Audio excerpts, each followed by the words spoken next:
ইমান তো দেখার থেকে বেশি দেখে আসলাম সতর্কে।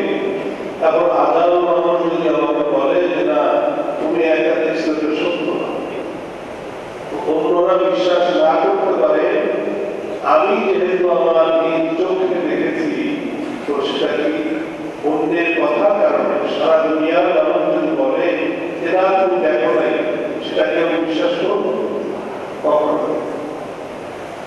ঠিক অনুরূপ ভাবে যখন একজন মুমিন কোনো যদি বিশ্বাস করবে, বিশ্বাস কিন্তু চোখের দৃষ্টি চাইতেও আরো ইয়াকিন এবং তার বিশ্বাসযোগ্যতার যে মাপকাঠি যদি আমরা ধরি সেটা আরো ঊর্ধ্বে। কারণ চোখ অনেক সময় ভুল দেখে, কিন্তু বিশ্বাস তা কি করি আমাদের দৃষ্টি একটা সময় মিলিয়ে যায়। সোজা একটা জিনিসের দিকে আপনি তাকান, কিছু দূর আগালে একটু কিছু দূর গেলে মনে হবে যে এটা মিলে গেছে, সোজা সড়ক রেলপথ দেখলে কিছু দূর পরে মনে হবে যে মিলে গেছে। এই মিলে যাওয়াটা আমার দৃষ্টি, আর আমার বিশ্বাস হলো যে ওটা মিলে যায় ঠিক আমি যেখানে দাঁড়িয়ে আছি এইখানে যতটুকু ব্যবধান, ঠিক আমি যেখানে আমার দৃষ্টি দেখছে যে সেখানে মিলে গেছে ঠিক একই রকম ভাবে। অতএব আমার দৃষ্টিকে আমি বলি যে তুমি ভুল দেখতেছো, তোমার ভিতরে কোথায় আছে, তোমার ভিতরে কমি আছে, কিন্তু আমার বিশ্বাসের ভিতরে কোনো কমি নাই। বুঝে আসছে না ভাই? সাধারণ উদাহরণ। তো আমাদের বিশ্বাস যদি ওরকম হয় যে আমরা চোখ দিয়ে দেখলে সেটা ভুল প্রমাণিত করবো, আমাদের বিশ্বাসের কাছে তোমার দৃষ্টি ভুল হতে পারে, তুমি দেখো নাই কারণে আমি যে বিশ্বাস করবো না সেটা না। মানুষ অনেক কিছুই না দেখে বিশ্বাস করে, বরং অধিকাংশ জিনিস না দেখে বিশ্বাস করে। করোনা হচ্ছে এটা, এই জাল দেখছেন কি শিখে এটা দেখেন, বিশ্বাস হয় না। কি দেখে বিশ্বাস হয়? দুনিয়ার অবস্থিত যে সকল জিনিস সেগুলো আমরা অনেক কিছুই দেখি দেখে, কিন্তু সেগুলো আমাদের বিশ্বাস আছে কি না যে আমরা দেখে এরকম হয়তো এগুলো আছে। আল্লাহ তাআলার পক্ষ থেকে বিশ্বাসযোগ্য যে সকল জিনিস যার উপরে ঈমানের ভিত্তি, সেটা কিন্তু তার ভিতরে কোনো পার্থক্য নাই। কিন্তু এই বিশ্বাসের ভিতরগত যত আমলের মাধ্যমে তার যে কাইফিয়াত অবস্থা, সেই অবস্থা বিশ্বাসের যে এত নিকটবর্তী হয়ে যায়, যেমন ইহসানি কাইফিয়াত বলা হয় তাআবুদুল্লাহ কান্নাকা তারাহ। এই বিশ্বাসের হলো সর্বোচ্চ পর্যায়ে যে তোমার অবস্থা এরকম হবে যে তোমার বন্দেগী হালাত, তোমার বন্দেগী যখন তুমি করবা, বন্দেগী মানে আল্লাহর কাছে আমি যা কিছু করছি, আমার বাক্য, আমার রশি আল্লাহর হাতে, স্রষ্টার হাতে। আমি আমাকে পরিচালিত করতে হলে তার অধীনস্থ হয়ে আমাকে পরিচালিত হতে হবে, তার বাহিরে আমি যেতে পারবো না। এই বিশ্বাস নিয়ে তুমি যখন অগ্রসর হবা, তো সর্বশেষ যে পর্যায়টা থাকবে সেটাই হলো ইহসানি কাইফিয়াত তাআবুদুল্লাহ কান্নাকা তারাহ। তুমি কেন তোমার দৃষ্টি চোখ তুমি দিচ্ছ না তাআবুদুল্লাহ কান্নাকা তারাহ? সিসি ক্যামেরা থাকলে যতটুকু আমি ভয় পেতাম, আমার আল্লাহ সিসি ক্যামেরা, আল্লাহ দৃষ্টি আমার উপরে নিবদ্ধ, আমি আল্লাহকে দেখছি, আল্লাহ আমাকে দেখছি। অতএব আমি বাজারে যাচ্ছি, তো সেখানেও আল্লাহ ওরা আল্লাহর বান্দা, তো সেখানেও আল্লাহ হুকুম যে আমার উপরে তোমার দৃষ্টি, হে মোমেন তোমার দৃষ্টি অবনত রাখো, এই জন্য আমি দেখছি। কিন্তু তাদেরকে আমি অ্যাক্সিডেন্ট করবো না, দৃষ্টি অবনত রাখবো তোমার যেগুলো গুনার কাজ, গুনার দৃষ্টি, গুনার জিনিস সেগুলো থেকে, কিন্তু তোমার কাজের জিনিস যেগুলো সেগুলো প্রশ্ন। তো যখন আমার ভিতরে এই অনুভূতি জাগ্রত হবে যে আমি শুধু মসজিদে আল্লাহ করলাম না, আমি হাটে ঘাটে বাজারে